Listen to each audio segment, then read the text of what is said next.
Hello and welcome to this session in which we will discuss converting from one business form to another. What does that mean? What's the overall idea here? Think about a person that starts a business. When you start a business, you may start it as a hobby or you may start it in quote as an amateur and you are a sole proprietorship. Then you might expand your business and you want, for example, to have liability. You may turn your company into an S corporation. Or you start as a sole proprietorship, then you invited someone else to join you or someone else decided to join with you. You go from a sole proprietorship to a partnership, some sort of a partnership, or you can form an S corporation if you guys decided to do so. Or you may go from a sole proprietorship to immediately to a C corporation. Incorporate, you go from a sole proprietorship to a C corporation. Now, at this point, you should all know the features, the tax implication, the liability, the management. When you run a business as a sole proprietorship versus S corporation versus partnership, which is these are flow-through entities, versus a C corporation. That's fine. But sometimes what's going to happen is this. You are going to go from a C corporation to an S or a partnership, or you might go from an S or a partnership to a C corporation. Convert. You're going to convert your business from one form to another. Well, how does that work? And in some circumstances, so I want to make sure I tell you this, you don't have to be a sole proprietorship. Sole proprietorship means you prepare Schedule C. You can go right away into a partnership with someone or an S corporation or a C. I'm just telling you how naturally things will evolve over time. Is you start as doing this part-time without planning, you start Schedule C, then you move on. But converting a business from a flow-through entities, for example, if you are an S corporation, a partnership, or a sole proprietorship to a C corporation, involve consideration. What are those considerations? The tax treatment. Your tax treatment changes. Remember, if you are a flow-through entity, it's taxed differently than a C Corp. Remember, under the C Corp, we have the double taxation, tax flow-through entity, the money is taxed once. So pass-through or flow-through entities allow the profit to pass directly to the owners, then they report their income on their personal income tax return, and this profit is taxed once. So this is what you need to know. Keep that in mind as you work through S corporation, partnership, or sole proprietorship. In this structure of your flow-through entity, avoid the double taxation.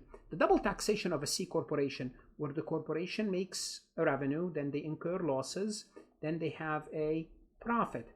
Then the corporation pay taxes on the profit. Then this profit, so profit after tax, is distributed to the owners. Then they pay tax again. So notice the corporation paid the tax, the owner paid the tax is paid twice. So C corporation, well, corporation pay taxes on its profit and shareholder pay taxes on the dividend. And the dividend is what the shareholder gets, the profit after tax, the profit they get distributed to them. So we're going to look briefly at the conversion process from S to C or from C to flow-through entities. Let's go ahead and get started. Before we proceed any further, I have a public announcement about my company, FarhatLectures.com. Farhat Accounting Lectures is a supplemental educational tool that's going to help you with your CPA exam preparation as well as your accounting courses. My CPA material is aligned with your CPA review course such as Becker, Roger, Wiley, Gleam, Miles. My accounting courses are aligned with your accounting courses, broken down by chapter and topics. My resources consist of lectures, multiple choice questions, true-false questions, as well as exercises. Go ahead, start your free trial today. Making the conversion from a C Corp to an S Corp. Well, and this happens at some point when the C Corp became popular as a popular form of business. Many corporations went from a C Corp to an S Corp. Now most small businesses, they immediately incorporate into an S Corp. But this used to happen all the time. Now we still have C Corporation converting back to S Corporation. So How do you do this? You make an S election. For tax purposes, a C corporation can convert to an S corporation by making an S election. There's a form, you fill it out, say, okay, I want to be treated for tax purposes, S election, provided that we meet specific eligibility criteria. What are those specific eligibility criteria? The type of shareholders. They have to be a U.S. resident. You cannot have more than 100 shares, and you can only have one class of stocks. So the S election allowed the corporation to be taxed as a pass-through entity, avoiding the double taxation. Now bear in mind, there are several restrictions and potential tax liabilities that could arise from this conversion. What are those? If you have any built-in gains, which taxes the appreciation of assets held by the C at the time the S election, if sold within 5 years. And we talked about those built-in gains.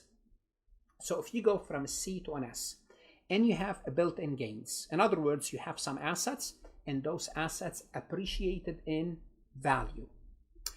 What's the risk here? The risk is you are doing so. The risk means the risk from the IRS perspective. You are converting, so you don't have to pay taxes on these appreciated assets. You don't have to pay taxes on them twice. So what you will do is, if you do convert, hold them for 5 years and you will be in good shape. Otherwise, if you sell them, those are subject to taxation. Those are built-in gains, which is gonna do what? It's gonna increase your tax liability. How about if you go from a C corporation to a partnership or a sole proprietorship? What do you have to do? Well, think about this logically. If you're a C corporation, you're an entity. It's separate than the owners. And what's happening is you are dissolving. You are liquidating, you are closing, so this entity is gone. So what does that mean? It means you are liquidating and forming a new entity.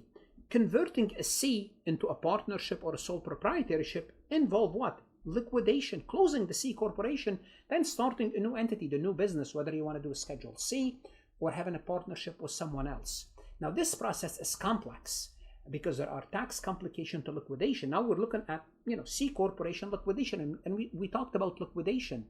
So what's going to happen is this: when you liquidate, the C corporation is taxed on gain realized between the difference between the fair value of the asset and their adjusted basis. Because here what we're thinking is you are liquidating, you are selling them. So let's look at the adjusted basis, look at the fair value of the asset. Well, the C corporation is taxed on that. It's an entity.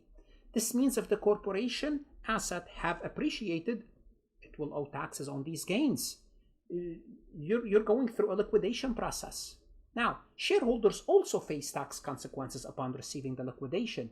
They must also recognize gains and losses. You own stocks. On the difference, you must recognize capital gain or loss based on the difference between the fair market value of the asset received and their basis in the C corporation. And this can result in the second layer of tax, further complicating the financial implication of the conversion. So when you convert from a C corporation, you liquidate, you have to sell assets, there are tax consequences. Also, the stocks are gone. There's capital gain. Well, you have basis. Think about it. If the corporation is closing, you own stocks. And those stocks have to be basically closed out or sold. There's a capital gains and a capital loss involved in this. Let's take a look at this multiple choice question from farhatlectures.com. When a C corporation is liquidated, closed out, and converts into a partnership, which of the following statement correctly describe the tax implication? So what are the tax implications? Well, only the corporation recognize gain or loss on the liquidation, not the shareholders. No, not at all. The shareholders, they own stocks. And you're liquidating, you're getting rid of the stock. So the shareholders are involved, A is out. Shareholders do not recognize any gain or loss, B is out. And notice here, if you are giving those two choices, neither of them can be right. Because in both of them, not the shareholders. Well, yes, the shareholders are involved. So if you know the shareholders are involved, A and B are out. The corporation recognize gains or loss based on the difference between the fair market value and the adjusted basis of the property distributed. Yes, C looks like a good answer, but it doesn't say only the corporation. If it says only the corporation, that's not true. The corporation and the shareholder are exempt. No, they're not. From recognizing any gain or loss. They're not exempt during the liquidation process. They are required to recognize gains and losses. Therefore, the answer is as we expected, C. The corporation recognizes gain or loss based on the difference between the fair market value and the adjusted basis of the property. What should you do now? You want to go to Farhat Lectures, look at additional MCQs, whether you're studying for your CPA exam, tax course, enrolled agent. Invest in yourself. Good luck, study hard, and of course, stay safe.